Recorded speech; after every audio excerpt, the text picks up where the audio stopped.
નમસ્કાર વિદ્યાર્થી મિત્રો, ગુજરાત રાજ્ય માધ્યમિક અને શિક્ષણ બોર્ડ અંતર્ગત નીટ પ્રશિક્ષણ સેવામાં આપનું હાર્દિક સ્વાગત છે. આપણે ધોરણ 12 ભાગ 1 પ્રકરણ નંબર 4 તેમાં આપણે સપુષ્પી વનસ્પતિમાં લિંગી પ્રજનનનો અભ્યાસ કરી રહ્યા છીએ. તેનો આ એપિસોડ ભાગ 4માં આપનું હાર્દિક સ્વાગત છે.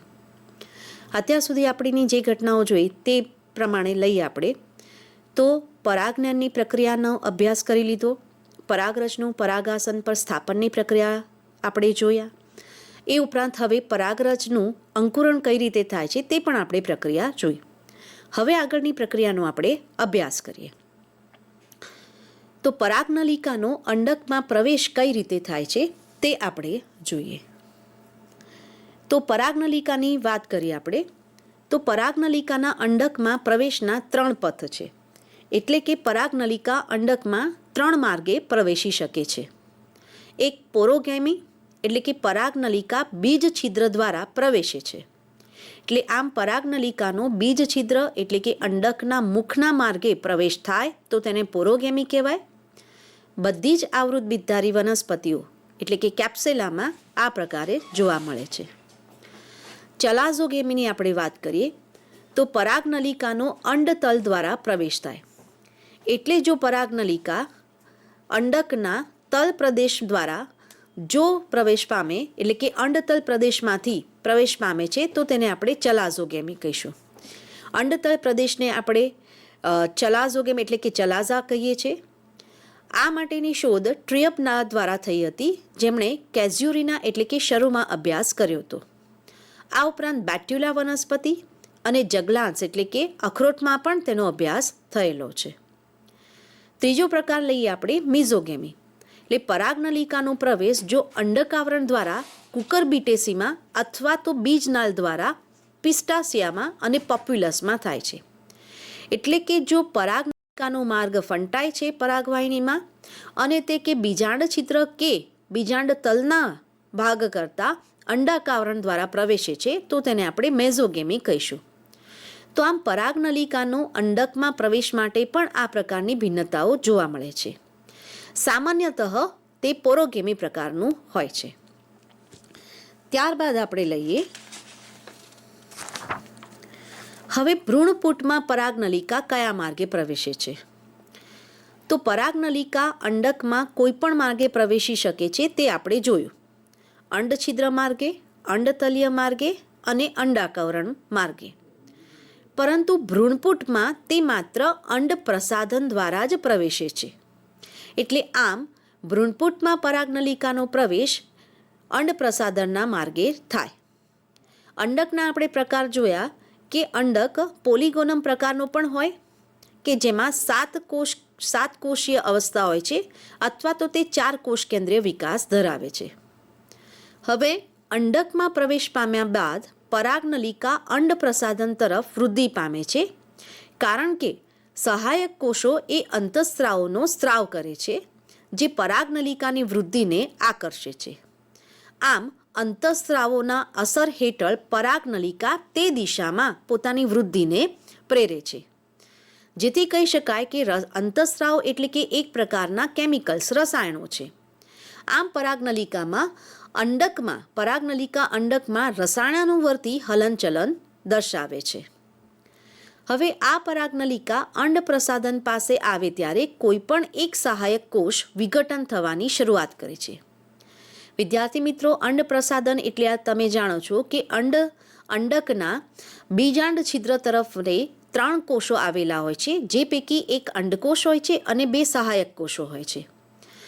આમ 2 સહાયક કોષો અને એક અંડકોષની સંયુક્ત રચનાને આપણે અંડ પ્રસાધન કહીએ છીએ. તો આમ પરાગનલિકા અંડ પ્રસાધન પાસે આવે ત્યારે કોઈ પણ એક સહાયક કોષ વિઘટન પામે છે અને પરાગનલિકા ભ્રૂણપુટમાં વિઘટિત સહાયક કોષના માર્ગે પ્રવેશે છે. હવે પરાગનલિકાની ટોચ એ ભ્રૂણપુટમાં પ્રવેશે છે ત્યારે વાનસ્પતિક કોષ કેન્દ્ર વિઘટન પામે છે. તો આમ પરાગનલિકા વાનસ્પતિક કોષ કેન્દ્ર અને 2 નરજન્યુઓને લઈને ભ્રૂણપુટમાં પ્રવેશે છે. તે પૈકી વાનસ્પતિક કોષ કેન્દ્ર વિઘટન પામે છે. હવે પરાગનલિકાની ટોચ ફૂલે છે અને તે ફાટે છે અંતઃઆશ્રુતિને કારણે. એનો અર્થ એ થયો કે સહાયક કોષોમાંનો કોષરસ એ અધિસાંદ્ર દ્રાવણ તરીકે વર્તે છે. વિદ્યાર્થી મિત્રો માફ કરજો કે સહાયક કોષોમાંનો કોષરસ એ અધોસાંદ્ર દ્રાવણ તરીકે વર્તે છે. તેની સાપેક્ષે પરાગનલિકામાંનો કોષરસ એ અધિસાંદ્ર દ્રાવણ તરીકે હોય છે, એટલે કે હાઇપરટોનિક સોલ્યુશન. પરિણામે તે અંતઃઆશ્રુતિની ક્રિયા દર્શાવે છે. પરાગનલિકાની ટોચ ફૂલે છે, પરિણામે તે ફાટે છે અને હવે તે નરજન્યુઓને તેમાં મુક્ત કરે છે. તો આમ પરાગનલિકા નરજન્યુઓ સહિત બધા જ ઘટકોને ભ્રૂણપૂટના વિઘટિત સહાયક કોષોના કોષરસમાં મુક્ત કરે છે. હવે વિઘટિત સહાયક કોષના વિસ્તારમાં બે ઘેરી કણિકાઓ જોવા મળે છે, જેને એક્સ-કાય તરીકે ઓળખવામાં આવે છે. આ એક્સ-કાય એ નાલકોષ અને સહાયક કોષના વિઘટિત કોષ કેન્દ્ર દ્વારા નિર્માણ પામે છે. એનો અર્થ એ થયો, નાલકોષ એટલે કે અહીંયા આપણે વાનસ્પતિક કોષને કહીશું અને વિઘટન પામેલો સહાયક કોષ છે તેના કોષ કેન્દ્ર એક ઘટ કણિકા સ્વરૂપે તેમાં હાજર હોય છે, જેને આપણે અહીંયા એક્સ-કાય તરીકે ઓળખીશું. હવે આપણે આગળ જોઈએ. હવે પરાગનલિકા દ્વારા બે નરજન્યુઓ ભ્રૂણપૂટમાં મુક્ત થઈ ગયા છે. આ ભ્રૂણપૂટ કે જે અંડકોષ ધરાવે છે. હવે આ જન્યુઓનું જોડાણ એટલે કે સંયોજન કે યુગ્મન કે તેની સિનગેમીની પ્રક્રિયા કઈ રીતે થાય છે તે આપણે જોઈએ. તો ભ્રૂણપૂટમાં પરાગનલિકાના પ્રવેશ પહેલા અથવા પછી મધ્યસ્થ કોષના બંને ધ્રુવીય કોષ કેન્દ્ર એ દ્વિકીય કોષ કેન્દ્રના નિર્માણ માટે એકબીજા સાથે જોડાય છે, જેને આપણે દ્વિતીયક કોષ કેન્દ્ર એટલે કે સેકન્ડરી ન્યુક્લિયસ અથવા આજીવન કોષ કેન્દ્ર કહેવામાં આવે છે. એટલે કે ભ્રૂણપૂટના મધ્યસ્થ ભાગમાં આ પ્રમાણે દ્વિકીય કોષ કેન્દ્રની નિર્માણ થાય છે, જે પરાગનલિકાના પ્રવેશ પહેલા અથવા તો પછી થતી ઘટના છે. હવે મુક્ત થયેલા બે નરજન્યુઓ પૈકી એક નરજન્યુ અંડકોષ સાથે જોડાય છે અને દ્વિકીય યુગ્મનજનું નિર્માણ કરે છે. તો આમ અહીંયા બે એકકીય કોષોનું સંયોજન થતું હોવાથી તેને યુગ્મન કહી શકાય. જ્યારે બીજો નરજન્યુ એ દ્વિતીયક કોષ કેન્દ્ર સાથે જોડાય છે અને પેન એટલે કે પ્રાથમિક ભ્રૂણપોષ કોષ કેન્દ્ર પ્રાઇમરી એન્ડોસ્પર્મ ન્યુક્લિયસનું નિર્માણ કરે છે. અહીંયા નરજન્યુ એ એકકીય રચના છે, જ્યારે દ્વિતીયક કોષ કેન્દ્ર એ દ્વિકીય રચના છે. પરિણામે બનતી ત્રિકીય રચનાને પેન કહીશું આપણે. અને આ પ્રકારનું જોડાણ એ ત્રિકીય જોડાણ એટલે કે ટ્રિપલ ફ્યુઝન કહેવાય છે. તો આમ અહીંયા બે રચનાઓનું ફલન થતું જોવા મળે છે. માટે આવૃતબીજધારી વનસ્પતિઓમાં ફલનની આવી ઘટનાને બેવડું ફલન એટલે કે ડબલ ફર્ટિલાઇઝેશન કહેવામાં આવે છે. તો પરાગનયનને અંતે થતી ઘટના એટલે કે ફલનની ક્રિયા કહેવાય અને આવૃતબીજધારીઓની લાક્ષણિકતા છે કે તેઓ બેવડું ફલન દર્શાવે છે. નેવાસ્ચિન નામના વૈજ્ઞાનિકે લિલિયમ અને ફિટિલારિયા વનસ્પતિમાં બેવડા ફલન માટેનો અભ્યાસ સૌપ્રથમ નોંધ્યો હતો. હવે આ ઘટનામાં એટલે કે બેવડા ફલનની પ્રક્રિયામાં કુલ 5 કોષ કેન્દ્ર અને 3 જન્યુઓ ભાગ લે છે. તો હવે વિદ્યાર્થી મિત્રો પ્રશ્ન થાય કે 5 કોષ કેન્દ્ર કયા? તો 5 કોષ કેન્દ્ર એટલે કે 2 નરજન્યુના કોષ કેન્દ્ર એટલે કે અંડ પ્રસાધનના કોષ કેન્દ્ર અને દ્વિતીયક કોષ કેન્દ્ર ભાગ લે છે. એટલે અંડ પ્રસાધનના 3 કોષ કેન્દ્ર અને દ્વિતીયક કોષ કેન્દ્રના 2, આમ 5 જન્યુઓની વાત કરીએ આપણે તો કે 3 જન્યુઓ, 2 નરજન્યુ અને 1 અંડકોષ, આમ 3 જન્યુઓ પાર્ટિસિપેટ કરે છે અહીંયા. તો આમ બેવડું ફલનની પ્રક્રિયા આ પ્રમાણે પૂર્ણ થાય છે.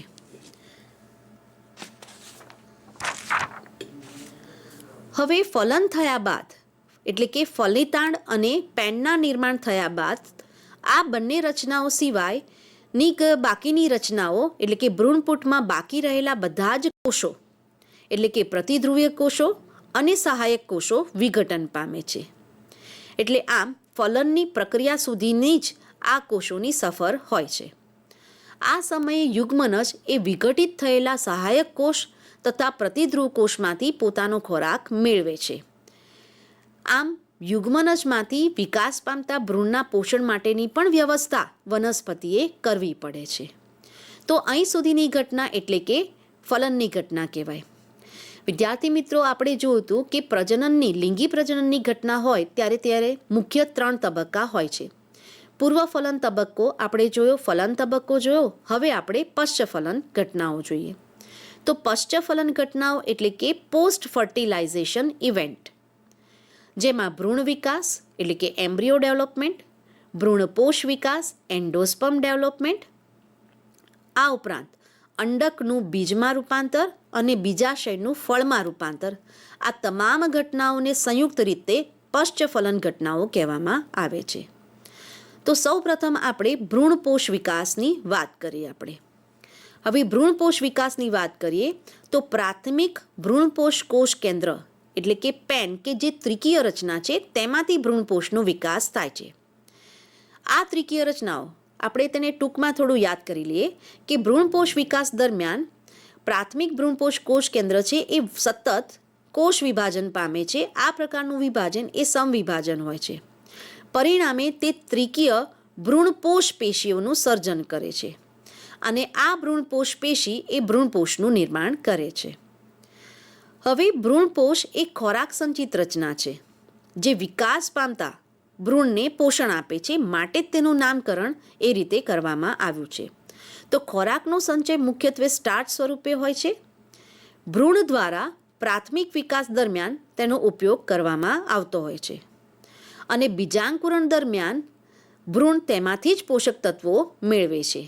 એટલે આમ ભ્રૂણપોષ એ વિકાસ પામતા ભ્રૂણને તેમજ બીજાંકુરણ દરમિયાન પોષણ આપવા માટેની એક રચના તરીકે ઓળખાય છે. હવે વિકાસની દ્રષ્ટિએ આપણે વાત કરીએ તો ભ્રૂણપોષના 3 પ્રકાર પડે છે. એક કોષ કેન્દ્રીય ભ્રૂણપોષ એટલે કે ન્યુક્લિયર એન્ડોસ્પર્મ, બીજો છે કોષીય ભ્રૂણપોષ એટલે કે સેલ્યુલર એન્ડોસ્પર્મ અને ત્રીજો પ્રકાર છે મધ્યવર્તી ભ્રૂણપોષ જેને આપણે હેલોબિયલ એન્ડોસ્પર્મ કહીશું. હવે કોષ કેન્દ્રીય ભ્રૂણપોષની આપણે વાત કરીએ તો મુખ્યત્વે દ્વિદળી એટલે કે યુક્ત દલા વનસ્પતિઓમાં અને આપણે જે અભ્યાસ કરી ગયા કેપ્સેલામાં આ પ્રકારનો ભ્રૂણપોષ જોવા મળે છે. તો કોષ કેન્દ્રીય ભ્રૂણપોષ એટલે શું? તો જ્યારે પેન એટલે કે ત્રિકીય કોષો તેના મુક્ત કોષ કેન્દ્રીય વિભાજન પામે છે, પરિણામે બહુકોષ કેન્દ્રીય પરિસ્થિતિ સર્જાય છે. બહુકોષ કેન્દ્રીય પરિસ્થિતિ જેને આપણે સિન્સિટિયમ કહીએ છીએ. હવે મુક્ત કોષ કેન્દ્રીય એટલે કે ફ્રી ન્યુક્લિયર ડિવિઝન એટલે શું? વિદ્યાર્થી મિત્રો, વિભાજનની પ્રક્રિયાને આપણે યાદ કરીએ તો વિભાજનની પ્રક્રિયા એટલે કે કોષ વિભાજન જ્યારે થતું હોય છે ત્યારે સૌપ્રથમ કોષ કેન્દ્ર વિભાજન થાય છે અને તેને અનુસરીને કોષરસ વિભાજન થતું હોય છે. જ્યારે પ્રાથમિક ભ્રૂણપોષ કોષ કેન્દ્રનું કોષ વિભાજન થતું હોય છે, સમભાજન થતું હોય છે, ત્યારે કોષ કેન્દ્ર વિભાજન સતત થાય છે પરંતુ તેને અનુસરીને કોષરસ વિભાજન થતું હોતું નથી.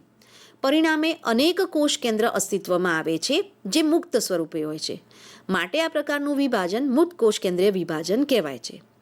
આવો બહુકોષ કેન્દ્રીય ભ્રૂણપોષ પછીથી કોષરસ વિભાજન દર્શાવે છે અને બહુકોષીય ભ્રૂણપોષમાં પરિણમે છે. તો આવૃત બીજધારી વનસ્પતિમાં આ ઘટના સામાન્યતઃ છે.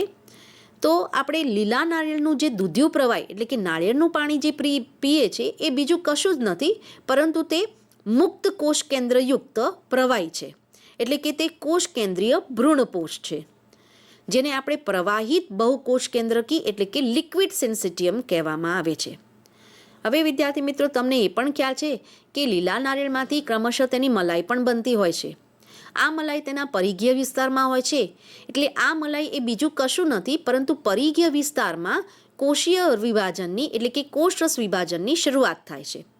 પરિણામે આ ભાગ કોષીય બને છે અને ક્રમશઃ તે આગળ જતાં આપણે જે ટોપરું કહીએ છીએ તે બીજું કંઈ નહીં પણ કોષીય ભ્રૂણપોષ છે. બીજો પ્રકાર લઈએ આપણે કોષીય ભ્રૂણપોષ. તો જ્યારે પેન એટલે કે પ્રાથમિક ભ્રૂણપોષ કોષ કેન્દ્રમાં કોષ કેન્દ્ર વિભાજનને અનુસરીને દરેક કોષ કેન્દ્ર વિભાજનને અનુસરીને કોષરસ વિભાજન થાય છે, જેથી અહીં ભ્રૂણપોષ શરૂઆતથી જ કોષીય સ્વરૂપે જોવા મળતો હોય છે. તો આમ કોષીય ભ્રૂણપોષની આપણે વાત કરીએ. હવે આપણે વાત કરીએ માધ્યમિક અથવા તો મધ્યવર્તી ભ્રૂણપોષની. તો મધ્યવર્તી પરિસ્થિતિ એટલે કે હેલોબિયલ ભ્રૂણપોષ કોને કહેવાય? તો પેનનું જ્યારે કોષ કેન્દ્ર વિભાજન થાય છે ત્યારે આવું વિભાજનને કારણે અસમાન કોષરસ વિભાજન થાય છે. એટલે કે કોષ કેન્દ્ર વિભાજનને અનુસરીને અસમાન કોષરસ વિભાજન થાય છે, જેથી અસમાન કદના કોષો રચાય છે, જે પૈકી બીજ છિદ્ર તરફનો કોષ મોટો બને છે અને આ દરેક કોષમાં મુક્ત કોષ કેન્દ્રીય વિભાજન થતું હોય છે. આમ તે બહુકોષ કેન્દ્રકી બને છે અને ત્યારબાદ કોષરસ વિભાજન થાય છે અને કોષરસ વિભાજનને કારણે તે ભાગ હવે કોષીય ભ્રૂણપોષમાં રૂપાંતર પામે છે.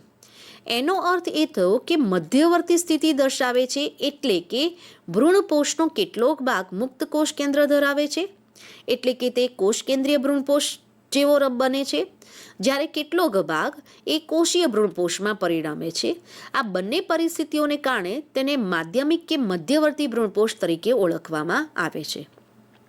તો હેલોબિયલ શ્રેણીના એટલે કે એક દળીમાં આ પ્રકારનું ભ્રૂણપોષ જોવા મળે છે. હવે ભ્રૂણપોષ સાથે સંકળાયેલી કેટલીક અન્ય બાબતો લઈએ આપણે. કેટલીક આવૃત બીજધારી વનસ્પતિઓ એવી છે કે જેમાં ભ્રૂણપોષ ગેરહાજર હોય છે.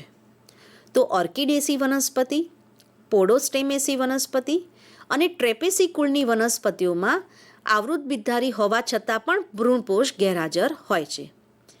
જ્યારે કેટલીક વનસ્પતિઓમાં દ્વિકીય ભ્રૂણપોષ હોય છે. તો ઓએનોથેરા વનસ્પતિઓમાં આ પ્રમાણે જોવા મળે છે. કારણ કે યાદ કરો છો વિદ્યાર્થી મિત્રો, ઓએનોથેરા એ ભ્રૂણપોષનો પ્રકાર છે કે જેમાં એક દ્વિકીય કોષ કેન્દ્ર દેટ ઇઝ કે મધ્યસ્થ કોષ એકકીય હોય છે અને 3 અંડ પ્રસાધનની રચના કરતા હોય છે, કે જેમાં ભ્રૂણપોષનું નિર્માણ 4 કોષ કેન્દ્રમાંથી થતું હોય છે. પરિણામે મધ્યસ્થ કોષ એકકીય હોય, જે નરજન્યુ સાથે જોડાય એટલે દ્વિકીય બને. તેથી ઓએનોથેરામાં ભ્રૂણપોષ દ્વિકીય હોય છે.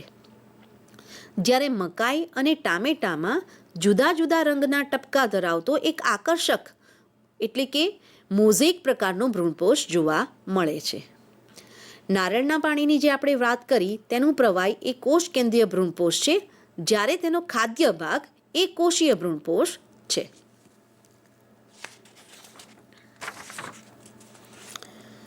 હવે ઘણી વખત વિદ્યાર્થી મિત્રો કેટલીક એવી ઘટનાઓ કુદરતમાં બનતી હોય છે કે જે સામાન્ય ઘટનાથી થોડી વિપરીત હોય છે. અહીંયા આપણે અસંયોગી જનનની વાત કરીએ. વિદ્યાર્થી મિત્રો, તમે પહેલાં પણ અગાઉ ભણી ગયા કે પાર્થેનોકાર્પિક ફ્રૂટ એટલે કે અફલિત ફળ, જો બીજાશયમાંથી ફળનું નિર્માણ ફલન વગર થાય તો તેને આપણે અફલિત ફળ એટલે કે પાર્થેનોકાર્પિક ફળ કહીએ છીએ. એ જ રીતે ઘણી વખત બીજનું નિર્માણ પણ ફલન વગર થાય છે. તો આ ઘટનાને અસંયોગી જનન એટલે કે એપોમિક્સિસ કહેવામાં આવે છે. અર્થાત એવું કહી શકાય કે ફલન વગર ભ્રૂણનું નિર્માણ થાય છે.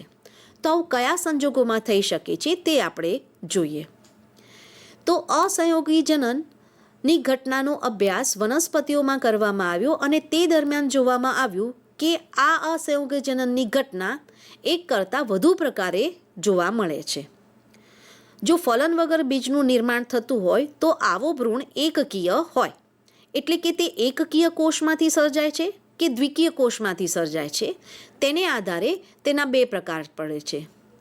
હવે જો તે એકકીય કોષમાંથી સર્જાય છે એનો મતલબ અર્ધીકરણ અહીંયા થાય છે. દ્વિકીય કોષમાંથી સર્જાય છે એનો મતલબ કે અહીંયા અર્ધીકરણ થતું નથી. હવે એકકીય કોષમાંથી સર્જાય તો તેના પણ જુદા જુદા પ્રકાર પડે છે.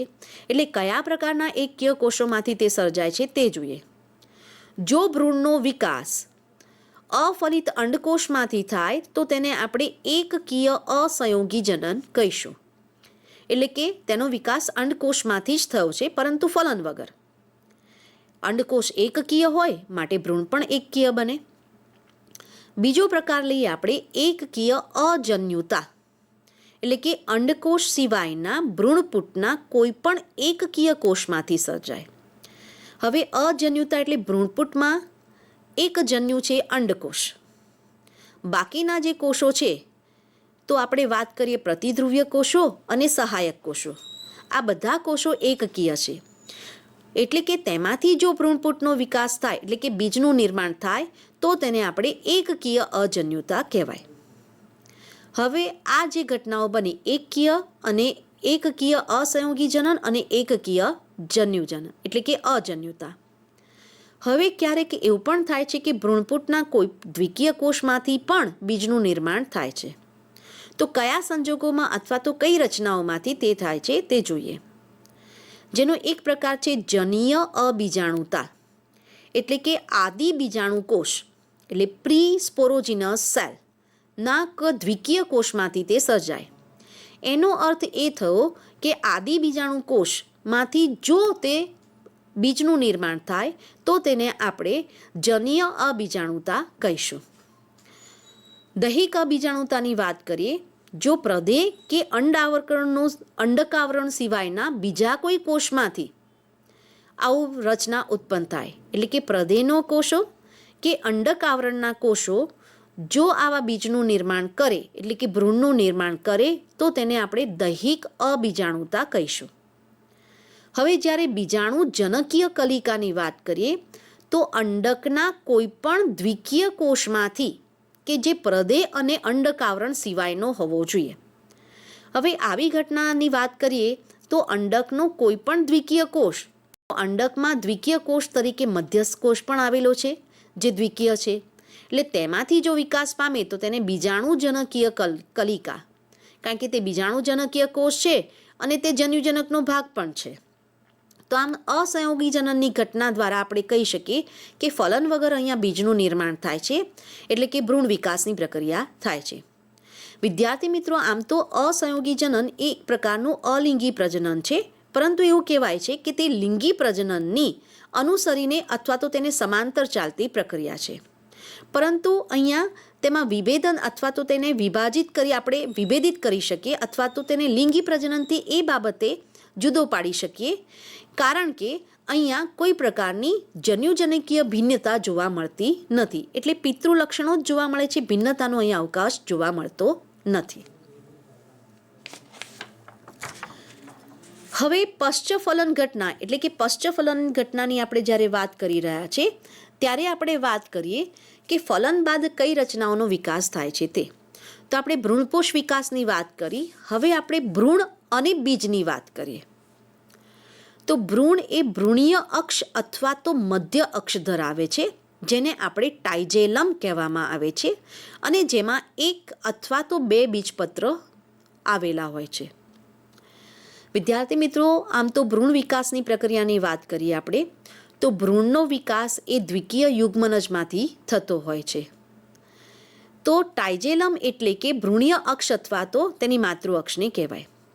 હવે ભ્રૂણ વિકાસ દરમિયાન આપણને એ પણ ખ્યાલ છે કે યુગ્મનજનું વિભાજન થવાને કારણે બે અસમાન કદના કોષો બને છે, જેમાંનો એક તલસ કોષ અને અગ્રસ્ત કોષ હોય છે. તલસ કોષ અને અગ્રસ્ત કોષ આગળ વિભાજન પામે છે, જે વિભાજન અનુક્રમે અનુપ્રસ્થ અને આયામ હોય છે, જેથી 4 કોષો સર્જાય છે, જેને પૂર્વ ભ્રૂણ કહેવામાં આવે છે. આ 4 કોષીય અવસ્થા ત્યારબાદ તેમાંથી ગોળાકાર, હૃદયાકાર અને અંતે પુખ્ત ભ્રૂણનું નિર્માણ થાય છે. અનુપ્રસ્થ 2 કોષોમાંથી એટલે કે 2 તલસ્થ કોષોમાંથી કોઈ એક જ તલસ કોષ એટલે કે ઉપરની તરફનો તલસ કોષ સતત વિભાજન પામે છે અને નીલમની રચના કરે છે. આ બધી પ્રક્રિયા તમે કેપ્સેલા પ્રકારના ભ્રૂણ વિકાસ દરમિયાન જોયેલી છે. તો આમ ભ્રૂણ એ જ્યારે ભ્રૂણીય અક્ષ અથવા તો મુખ્ય અક્ષ ધરાવે તેને ટાઇજેલમ કહેવામાં આવે છે, જે 1 કે 2 બીજપત્ર ધરાવે છે. હવે બીજપત્રની નીચે આવેલું સ્થાન કે જે બિંદુએ ભ્રૂણીય અક્ષ કે ટાઇજેલમ આવેલું હોય તેને અધરાક્ષ એટલે કે હાઇપોકોટાઇલ કહેવાય છે. હવે બીજપત્રના જોડાણ સ્થાનથી ઉપરનો ભાગ ઉપરાક્ષ કહેવાય છે એટલે કે એપિકોટાઇલ છે, જે તેના ટોચના ભાગે આદિસ્કંદ એટલે કે ભ્રૂણાગ્ર ધરાવે છે, જે પ્રરોતંત્રના વિકાસ માટે જવાબદાર છે.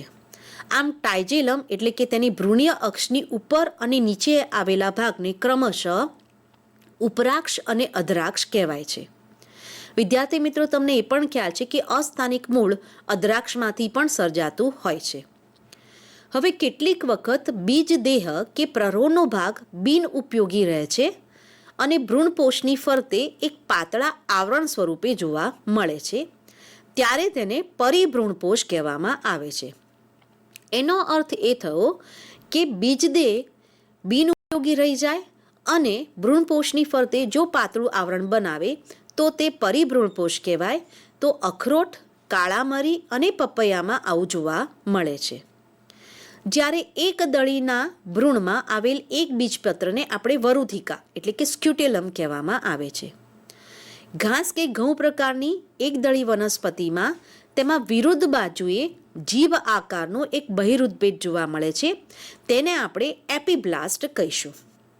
તો આમ ભ્રૂણ અને બીજમાં આપણે વિવિધતાની વાત કરી કે એવી રચનાઓનો અભ્યાસ કરો જે આપણે નીટ માટે આપણને કામ લાગશે. હવે આપણે વાત કરીએ છીએ દ્વિદળી આલ્બુમિનયુક્ત બીજની. હવે આલ્બ્યુમિનયુક્ત એટલે કે ભ્રૂણપોષી બીજ. તો દિવેલા એટલે કે એરંડિયામાં ખાસ પ્રકારનો બહિરુદભેદ જોવા મળે છે, જેને આપણે બીજ ચોલ એટલે કે કેર્યુન્ટ ઓર અથવા તો તેને સ્ટોપ્યુલોલ કહેવાય છે. એટલે બીજ ચોલ પ્રકારની રચના છે, જે બીજ છિદ્રની ઉપરની બાજુએ આવેલ હોય છે અને તે ટોચના ભાગે બાહ્ય બીજાવરણના કોષોના બહુગુણ દ્વારા રચાતું હોય છે. એટલે આમ એરંડિયામાં જોવા મળતી બીજચોળ રચના એ બાહ્ય બીજાવરણના કોષોના બહુગુણનને કારણે ઉત્પન્ન થતી રચના છે. બીજચોલ એ થોડા પ્રમાણમાં છિદ્રિષ્ટ હોય છે, જેથી બીજાંકુરણ દરમિયાન પાણીના શોષણમાં તે મદદરૂપ થાય છે. વિદ્યાર્થી મિત્રો, તમને ખ્યાલ છે કે દિવેલામાંથી નીકળતું એટલે કે દિવેલાના બીજનું બીજાવરણ ખૂબ જ સખત હોય છે, સ્ટોની હોય છે. આવી રચનાને કારણે પાણીના શોષણમાં તેને મદદરૂપ થાય છે અને જે બીજાંકુરણ માટે જરૂરી છે. એટલે દ્વિદળી બીજ આલ્બુમિનયુક્ત હોઈ શકે અને એટલે કે તે ભ્રૂણપોષી હોઈ શકે છે. હવે આપણે અભ્રૂણપોષી કે આલ્બ્યુમિન વિહીન બીજની વાત કરીએ તો પુખ્ત બીજ ભ્રૂણપોષ ધરાવતું હોતું નથી. એનો અર્થ એ થયો કે ભ્રૂણના વિકાસ દરમિયાન ભ્રૂણપોષીય પેશીનું શોષણ થાય છે અને શોષાયેલ ખોરાક એ બીજપત્રમાં સંચય પામે છે, જેથી આવા બીજપત્ર ખૂબ વિશાળ બને છે અને માસલ બને છે અને તે બીજનો ખાદ્ય ભાગ પણ બને છે. તો કેપ્સેલા અને મોટા ભાગની દ્વિદળી વનસ્પતિઓમાં આવું જોવા મળે છે, પરંતુ આપણે ઉપર જ રચના જોઈ તેમ એરંડિયું એટલે કે દિવેલામાં પણ એ અપવાદરૂપ રચના છે કે જેમાં ભ્રૂણપોષ હાજર છે, એટલે કે બીજપત્રમાં ખોરાકનો સંચય થયેલો હોતો નથી. એટલે આમ અહીંયા આપણે બીજને બે પ્રકારમાં વહેંચી શકીએ છીએ, આલ્બ્યુમિનયુક્ત અને આલ્બ્યુમિન વિહીન, એટલે કે ભ્રૂણપોષધારી અને ભ્રૂણપોષ વિહીન બીજ.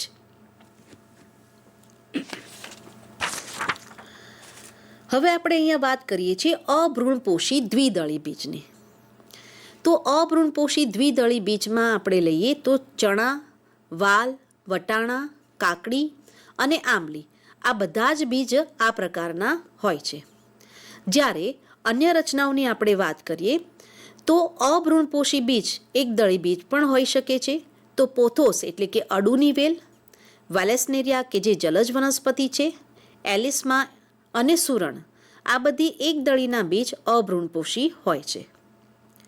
હવે આપણે ભ્રૂણપોષી અથવા તો આલ્બ્યુમિનયુક્ત બીજની વાત કરીએ તો ભ્રૂણપોષમાં ખોરાકનો સંગ્રહ થાય છે અને જેથી બીજાંકુરણ દરમિયાન ભ્રૂણપેશીય પેશીનો ઉપયોગ એટલે ભ્રૂણકોષીય પેશીનો ઉપયોગ કરવામાં આવે છે. આ પ્રકારના બીજમાં બીજપત્ર પાતળા હોય છે અને પટલમય હોય છે. તો મોટાભાગના એકદળી બીજ એટલે કે ઘઉં, ડાંગર, મકાઈ, નાળિયેરી અને જવ એ આ પ્રકારના બીજ ધરાવતા હોય છે. તો ભ્રૂણપોષી દ્વિદળી બીજની વાત કરીએ આપણે તો એરંડિયું, પપૈયું, કપાસ અને સૂર્યમુખીમાં ભ્રૂણપોષની હાજરી જોવા મળે છે. તો આમ વિદ્યાર્થી મિત્રો, આપણે ભ્રૂણપોષી અને અભ્રૂણપોષી બીજના આધારે બીજનો વિકાસ કે તેના પ્રકાર પાડી શકીએ છીએ. બીજની સામાન્ય રચનાની વાત કરીએ આપણે તો બીજને આપણે મુખ્યત્વે બે પ્રકારમાં વહેંચીએ છીએ, એકદળી બીજ અને દ્વિદળી બીજ. જો બીજમાં એક જ બીજપત્ર હાજર હોય તો તેને આપણે એકદળી બીજ કહીએ છીએ અને બે બીજપત્ર હાજર હોય તો તેને આપણે દ્વિદળી બીજ તરીકે ઓળખીએ છીએ. આ ઉપરાંત બીજની અંતઃરચનાની વાત કરીએ તો બીજની અંતઃરચનામાં તેના બીજાવરણ અને તેના ભ્રૂણનો સમાવેશ થતો હોય છે. આ બીજાવરણ ક્યારેક એક જ હોય છે અથવા તો બે હોય છે. જો બીજાવરણ બે હોય તો બાહ્ય બીજાવરણ અને અંતઃબીજાવરણ એમ બે આવરણો આવેલા હોય છે. જે પૈકી બાહ્ય બીજાવરણને આપણે ટેસ્ટા અને અંતઃબીજાવરણને આપણે ટેગમેન કહીએ છીએ. બાહ્ય બીજાવરણ મોટે ભાગે સખત હોય છે અને તે રક્ષણાત્મક હોય છે, જ્યારે અંતઃબીજાવરણ પાતળું અને સેલ્યુલોઝ યુક્ત હોય છે.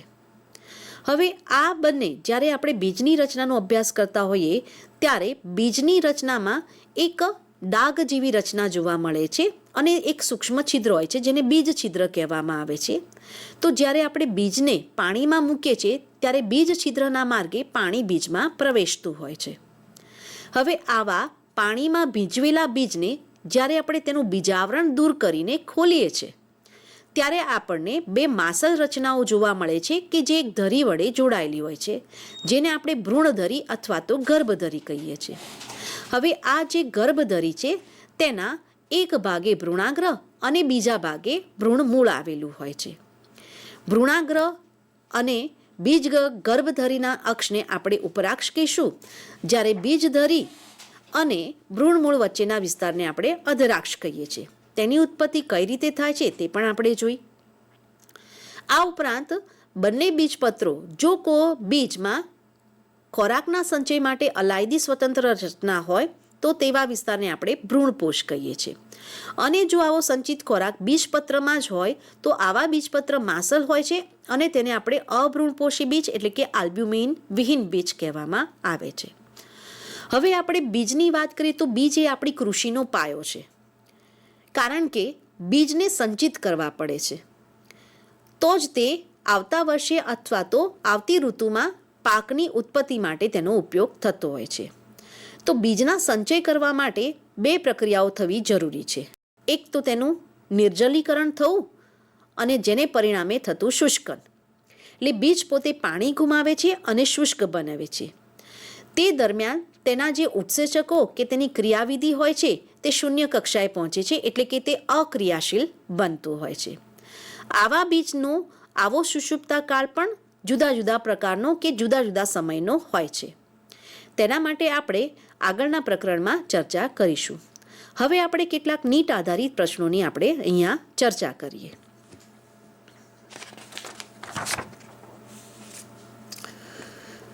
જો લેઝર દ્વારા જનનકોષનો નાશ કરવામાં આવે છતાં પરાગનલિકા નિર્માણ પામે તો તેનું શું કારણ હોઈ શકે છે?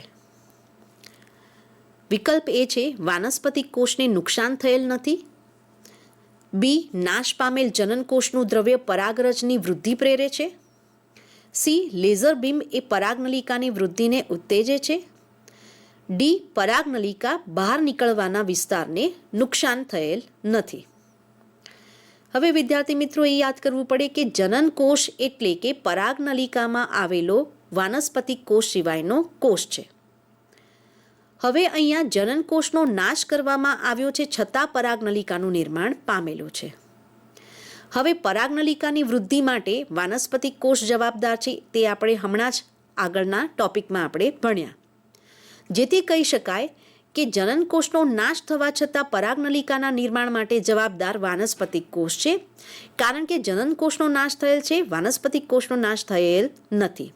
તો આમ આપણો જવાબ આવશે એ કે કારણ કે વાનસ્પતિક કોષને નુકસાન થયેલ નથી. બીજો પ્રશ્ન લઈએ આપણે. પરાગનલિકા દ્વારા નરજન્યુને લઈ જવામાં આવે છે તો આ પ્રકારના ફલનને કયા પ્રકારનું ફલન કહી શકાય? એ અંડદ્વારી પ્રવેશ, બી સિફોનોગેમી, સી અંડતલ દ્વારી પ્રવેશ અથવા તો ડી સાયનોગેમી. હવે સપુષ્પી વનસ્પતિમાં નરજન્યુ અને માદાજન્યુ બંને અચલિત છે. નરજન્યુને માદાજન્યુ સુધી લઈ જવા માટે પરાગરજ છે અને આ પરાગરજ જ્યારે પરાગાસન પર સ્થાપિત થાય છે ત્યારે પરાગનલિકાનું નિર્માણ કરે છે અને આ પરાગનલિકામાં નરજન્યુઓ એ અંડક તરફ વહન પામે છે. તો આ પ્રકારના ફલનને આપણે સિફોનોગેમી કહીશું. તો આમ આ જ્ઞાન આધારિત પ્રશ્ન કહી શકાય.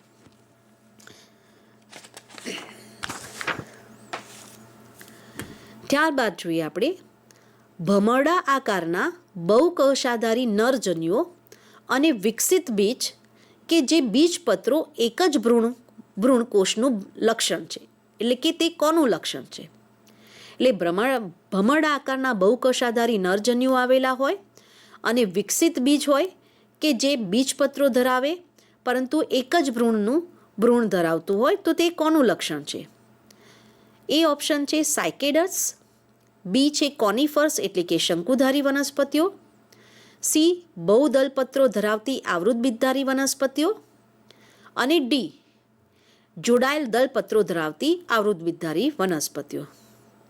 હવે વિદ્યાર્થી મિત્રો, આમ તો એવું કહેવાય કે જ્યારે પરાગરજનું અંકુરણ થાય છે ત્યારે પરાગનલિકા એક પણ વિકાસ પામી શકે છે અને એક કરતાં વધુ પણ વિકાસ પામી શકે છે, જે આપણે પરાગરજના અંકુરણ માટેના પ્રકારોમાં જોયું. તો આમ બહુકશાધારી નરજન્યુઓ એટલે કે અહીંયા નરજન્યુઓ કશા નથી ધરાવતા, પરંતુ એવું કહી શકાય કે નરજન્યુઓ માટે સામાન્યતઃ સપુષ્પી વનસ્પતિમાં નરજન્યુઓ કોઈ કશા ધરાવતા નથી. તો સાયકેડસ પ્રકારની વનસ્પતિઓ એવી છે કે જેમાં નરજન્યુઓ એ બહુકશાધારી આવેલા હોય છે. આગળનો પ્રશ્ન લઈએ. એન્ડ્રોજેનિક એકકીય વનસ્પતિઓ શામાંથી નિર્માણ પામે છે? એ પરાગરજ, બી સંયોજક પેશી, સી પોષક સ્તર અને ડી પરાગાશયની દિવાલ. હવે વિદ્યાર્થી મિત્રો, એન્ડ્રોજેનિક એટલે કે નરકીય વનસ્પતિઓ, એનો અર્થ એ થયો કે નર વનસ્પતિઓ વિકાસ પામશે. તો આવી વનસ્પતિઓ એ પરાગરજમાંથી નિર્માણ પામે છે, એટલે કે તેમાં ફલનની ક્રિયા થતી હોતી નથી. તો એન્ડ્રોજેનિક એકકીય વનસ્પતિઓ એટલે કે નરજન્યુ વનસ્પતિઓ એ પરાગરજમાંથી નિર્માણ પામતી વનસ્પતિઓ છે. ત્યારબાદ જોઈએ આપણે સ્ફોટન સ્તર, મધ્ય સ્તર અને પોષક સ્તર એ પરાગાશયના ખાલી જગ્યામાંથી મેળવવામાં આવે છે. એ ઓપ્શન છે પ્રાથમિક બીજાણુસર્જક સ્તર, બી પ્રાથમિક દ્વિતીય સ્તર, સી બંને અને ડી એક પણ નહીં. જવાબ છે આપણો પ્રાથમિક દ્વિતીય સ્તર.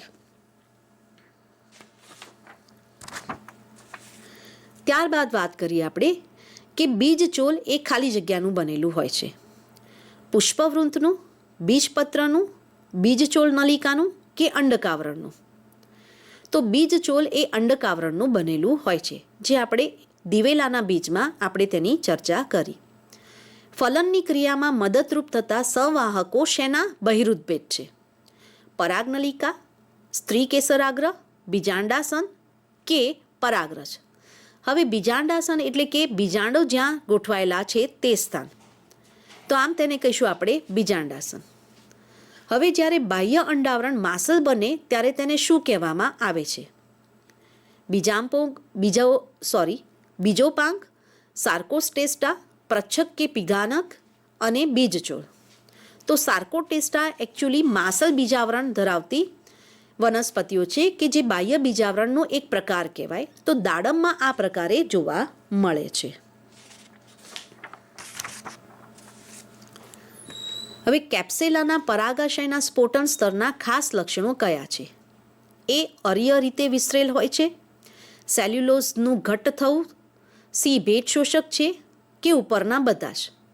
તો સ્ફોટન સ્તરની આ બધી જ લાક્ષણિકતાઓ છે, માટે આપણો જવાબ આવશે ડી. કયા બીજમાં બીજપત્ર ગેરહાજર હોય છે? કેપ્સેલા, અમરવેલ કે સેન્ટેલમ? તો બીજપત્ર અમરવેલ અને સેન્ટેલમ વનસ્પતિઓમાં ગેરહાજર હોય છે.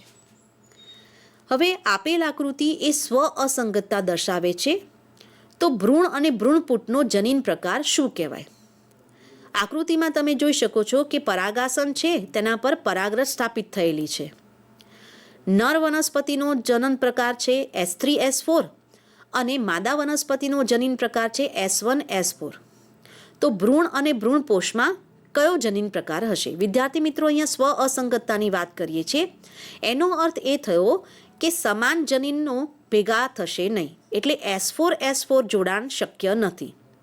એટલે ભ્રૂણમાં જો જોડાણ થશે તો S1S3નું જોડાણ થશે. એટલે આમ જો ભ્રૂણ બનશે તો S1 S3 પ્રકારનો બનશે અથવા S3 S4 પ્રકારનો બનશે, પરંતુ S4 S4 પ્રકારનો બનશે નહીં. હવે જ્યારે ભ્રૂણપોષની વાત કરીએ આપણે, તો ભ્રૂણપોષમાં આપણને ખ્યાલ છે કે ભ્રૂણપોષ ત્રિકીય હોય છે. એટલે ભ્રૂણપોષ દ્વિકીય હોય છે તો આપણે જે ભ્રૂણની વાત કરી છે તો તેમાં જે દ્વિકીય કોષ કેન્દ્ર S1 S3 હશે અથવા S3 S4 હશે, તેમાં નર વનસ્પતિનો નર જન્યુજનકનું S3 ઘટક તેમાં જોડાશે, કારણ કે S4 S4 ઘટક તો બંનેમાં સમાન છે અને તે સ્વ અસંગતતા ધરાવે છે, માટે તેનું જોડાણ શક્ય નથી. માટે ભ્રૂણપોષ S1 S1 S3 અથવા S4 S4 S3 પ્રકારનો હોઈ શકે છે. આમ વિદ્યાર્થી મિત્રો, આ પ્રકારના પ્રશ્ન દ્વારા આપણે કેટલુંક લોજિક એપ્લાય કરી શકીએ છીએ. હવે સ્વઅંગતતાનો જનીનિક આધાર લઈને આપણે અહીંયા 4 આકૃતિઓ આપેલી છે, જે આગળનો આપણે MCQ કરો તેના આધારિત તમે હવે તેનો જવાબ સરળતાથી આપી શકો છો. આકૃતિ એમાં જોઈ શકો છો તમે, માદા વનસ્પતિનો જનીન પ્રકાર S1 S2 છે, જ્યારે પરાગનલિકા S1 S3 છે. બીમાં S1 S2 અને S1 S3. એ ઓપ્શનમાં તમે જોયું કે બંને પરાગરજ અંકુરણ પામી છે. બી ઓપ્શનમાં પરાગરજનું અંકુરણ થયેલ નથી. સી ઓપ્શનમાં તમે જોઈ શકો છો કે S1 પરાગરજ અંકુરિત છે અને ડી ઓપ્શનમાં જોઈ શકો છો તમે કે S3 પરાગરજ અંકુરિત છે. હવે પ્રશ્નમાં તમને નર વનસ્પતિનો જન્યુ પ્રકાર S1 S3 અને માદા વનસ્પતિનો જન્યુ પ્રકાર S1 S2 આપેલો છે. સ્વ અસંગતતા છે એટલે કે S1 S1 જોડાણ થશે નહીં. એનો અર્થ એ થયો કે S1 પ્રકારની પરાગરજ અંકુરિત થશે નહીં, માત્ર S3 પ્રકારની પરાગરજનું જ અંકુરણ થશે. માટે આપણો જવાબ ડી થશે. આગળનો પ્રશ્ન તમે જોઈ શકો છો કે અંડકોષ અને નરજન્યુ છે તેના જોડાણથી P1 પ્રક્રિયા થઈ, જેથી એ રચના બને છે. એ જ રીતે નરજન્યુ અને બી રચનાનું જોડાણ થવાથી P2 ક્રિયાવિધિને આધારે સી રચના બને છે, જે ત્રિકીય છે. તો P1 અને P2ને સંયુક્ત રીતે P3 કહેવાય છે. તો અહીંયા આકૃતિમાં આપેલ A, B, C અને પ્રક્રિયા P1, P2, P3 શું છે? તો આકૃતિમાં આપણે જોઈએ તો અંડકોષ અને નરજન્યુનું જોડાણ એટલે કે યુગ્મન કહેવાય. એટલે P1 પ્રક્રિયા યુગ્મન છે. તેને પરિણામે બનતી રચના એ એટલે યુગ્મન જ કહેવાય. જ્યારે નરજન્યુ અને બી રચના એટલે કે અહીંયા ધ્રુવીય કોષ કેન્દ્ર છે, તેનું જે જોડાણ એટલે કે ત્રિકીય જોડાણ કહેવાય છે અને તેને પરિણામે બનતી રચના એટલે કે ભ્રૂણપોષ કહેવાય છે. બરાબર, એટલે કે પેનનું નિર્માણ થાય છે. તો તેને અનુસરીને આપણો સંગત વિકલ્પ એ જવાબ છે. તો આમ વિદ્યાર્થી મિત્રો, આપણે અહીંયા સમગ્ર પ્રકરણમાં તમામ ઘટનાઓનો અભ્યાસ કર્યો અને તેને આધારે આપણે સપુષ્પ વનસ્પતિમાં લિંગી પ્રજનનની ઘટનાનો અભ્યાસ કર્યો. તો આમ સમગ્ર પ્રકરણનો આપણે અહીંયા અભ્યાસ પૂર્ણ કરીએ છીએ. તો આશા રાખીએ છું કે આ પ્રશિક્ષણ દ્વારા તમને નીટની તૈયારી માટે મદદરૂપ થશે અને તેનો આગળ તમે વધુ અભ્યાસ કરી શકશો. નમસ્કાર.